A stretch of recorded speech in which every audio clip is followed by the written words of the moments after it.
Continues to keep on keeping on, doesn't he? What a remarkable sire he is, and WA to the fore. Yeah, they are. They were so well represented, and to have run 1-2 Superstorm as well, we can't forget about that horse, because he's run Blinder as well. That 3-year-old form really coming through, and he was flying down the outside, wasn't he? Absolutely. Let's go back to Corey and to Richo. It was just a great race with all the build-up. Richo, did he actually flip a coin, or didn't he flip a coin to see which one he'd ride?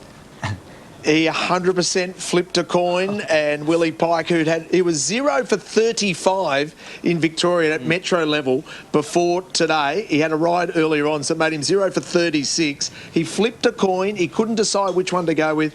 They must have come up heads, and he's come up trumps. They've run 1-2, the WA horses. And he give it an absolute 10 out of 10. It was an absolute gem ride. You know, he was in a sticky situation when Alligator Blood popped off the fence at about the 800. He nearly got exposed like he did at Flemington last time, but to his credit, he come back to follow. And it was just, I mean, it was a perfect ride. It was absolutely great to watch. Melody Bell runs third. Fierce Impact, terrific again, running fourth. The Cream Bruce certainly came to the top. Yeah, no, terrific. I mean, you look at their honour roll, don't you, with Fierce Impact just out of the placings. Dallasan's run out of his skin, but the 1, 2 and 3. Great stuff, guys. Thanks, Corey, and also to Richo.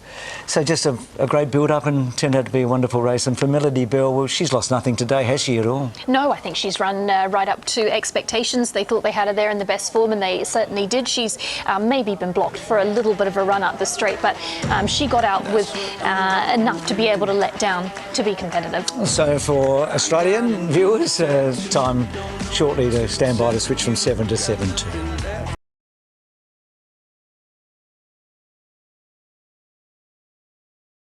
Just marvellous, this wonderful story around the owner ambassador, and that interview afterwards. She was speechless. She couldn't put into words what that $250,000 meant. So Tegan Abercrombie, 28 years of age yesterday, 4-year-old son. This is a life changer for her. $250,000, and that really in so many ways is the story of the day.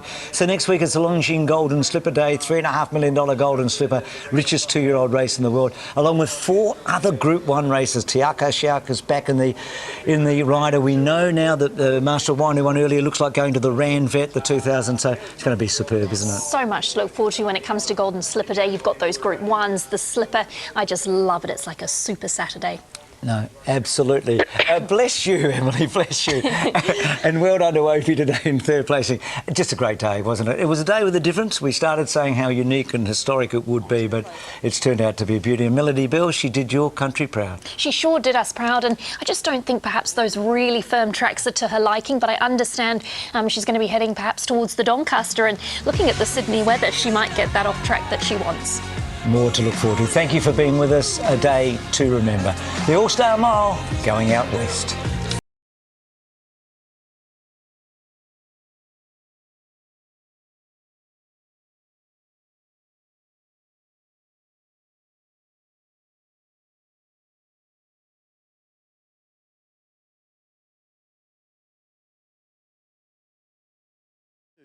For the immediate future, and I think everyone in Victorian racing is to be commended for the courageous decision to put the community desires at the front of their mind here, and they've been rewarded with a really competitive race day, and hopefully they're rewarded with some solid turnover. And let's finish in style, and the punters have really come for Phoenix Global. Yes, Richo, well said indeed. How we go about our business in the next few weeks' time will tell, but it has been a historic day. We've got the races run and won, and in the end, we'll never forget that quite surreal feeling when all of those magnificent horses are in the yard for a $5 billion race with nobody here. So we will reflect on it for a long time. And I suppose what's left to say is all the best to everybody, and stay well. Now Lachetti goes in. Last race, the Grand Handicap Sprints. Phoenix Global, initially 260 into 225 on VOP, just easing out again fractionally late to 2.4. The field is just about set, as I'm telling you, goes in. Final race of the day, 1200s. Street Life standing well, set to go. Gates are back and racing. Gododin jumped away really quickly with Lorschetti as expected, and also Lighter with the pink sleeves and cap. Lorschetti led Lighter. They were followed out deeper on the track, pushing up Divine Mr. Tycoon. Maritana not far away with Battlestorm, Gododin, Grandview Avenue. Then came Phoenix Global, who's making up ground between horses and zipping up towards the lead. I'm telling you, midfield around Grandview Avenue, Villasachi, Sir Harold. Second last in the race, Street Life and Pure Scott last. Lorschetti led from Phoenix Global at the 600. A length and a half Lighter, Gododin, then Divine Mr. Tycoon. A length Maritana, followed by Battlestorm, Grandview Avenue. I'm telling you, Villasachi, Sir Harold. Two further back is Pure Scott, and last is Street Life. Around the turn, Lorschetti, Phoenix Global. Lighter between them. Gododin out deeper, then Divine Mr. Tycoon. Maritana, Battlestorm behind that wall from Grandview Avenue, and I'm telling you, it's Lighter taking the lead with Gododin, followed by Divine Mr. Tycoon, Phoenix Global, and down the outside, I'm telling you, it's Gododin and Lighter with 50 metres to go. I'm telling you, is flying as well, but Gododin's holding on in the Godolphin Blue, and Gododin won from Lighter, who almost tried to jump something over the line, or I'm telling you, in a decision for second. Behind those are all of them. Villasachi, Phoenix Global involved there with Divine Mr. Tycoon. Behind those horses then was Battlestorm. Lorschetti pulls up quickly alongside of Maritana, and they were followed by Grandview Avenue. Well back in the field was Pure Scott, Sir Harold, and Street Life amongst the tail enders.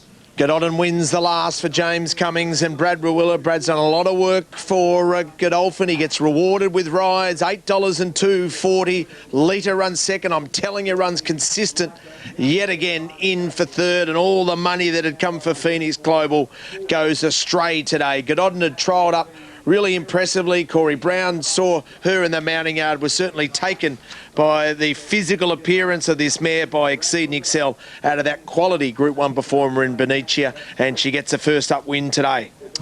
She certainly did everything right. He's had a bit of luck lately, Brad Rawiller, with sort of James Minimal Cummings. rides. Yeah. Minimal rides too. He's riding very, very well, and it's good to see because he works really hard. We've noted about his last 12 months, the bad luck that he's had, but it's good to see him get back on track and, you know, riding good form. He's riding well. Let's hear from Brad. Well, Brad, this is becoming very regular, seeing you in the all blue. It must be thrilling. Yeah, absolutely. Look, James and Godolphin have been awesome in, you know, giving me opportunity, and it's always fantastic when you can deliver. Great effort by her.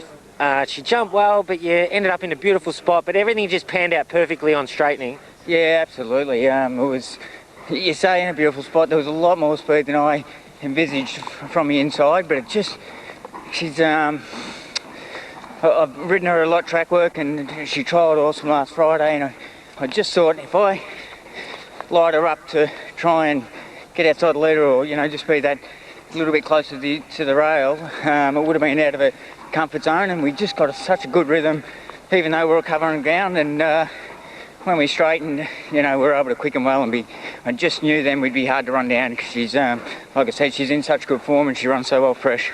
Now, if we can take a positive out of today, having no crowd, I suppose we don't get heckled over the fence much, do we? I normally cop a lot of abuse, but they're being very quiet today. Yeah, well, you've always got to take the positives out of the negatives, eh, Chrissy? But look, it's, you know, look, I think the industry, because there might be some dark times ahead, and you know, look, it's going to be, well, we got our chance today, you know, and everyone in the industry is reliant on income for.